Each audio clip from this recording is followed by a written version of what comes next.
ദൈവത്തിൻ്റെ ഏറ്റവും പ്രിയമുള്ളവരെ, അവിടുത്തെ സമാധാനം ഞാൻ ആശംസിക്കുന്നു.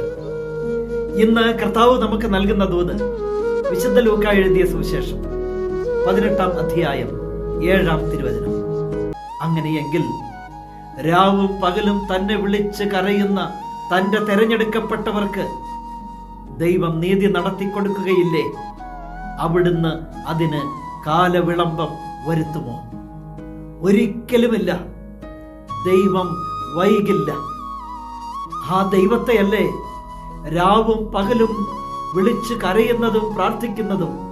അവിടുന്ന് കാണുന്നുണ്ട് ജീവിതത്തെ. അവിടുന്ന് കേൾക്കുന്നുണ്ട് നമ്മുടെ നിലവിളിയും പ്രാർത്ഥനയും.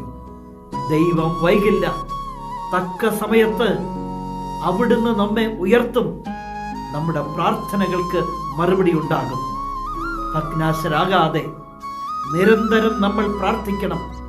ഇപ്പോൾ പോകുന്നത് പോലെ തന്നെ വിശ്വാസം കുറയാതെ ദൃഢനിശ്ചയത്തോടെ ദൈവസന്നിധിയിൽ പ്രാർത്ഥിക്കണം. അവിടുന്ന് അതിന് മറുപടി കരുതിയിട്ടുണ്ട്. കണ്ണുനീരിന്, ദൈവസന്നിധിയിൽ അർപ്പിച്ച കണ്ണുനീരിന് വിലയുണ്ട്. അവിടുന്ന് വൈകില്ല. തക്ക സമയത്ത് അവിടുന്ന് മറുപടി തന്ന് നമ്മെ ഉയർത്തുക തന്നെ ചെയ്യും. കരുണാമയനായ ദൈവം നമ്മെ എല്ലാവരെയും സമൃദ്ധിയായി അനുഗ്രഹിക്കട്ടെ.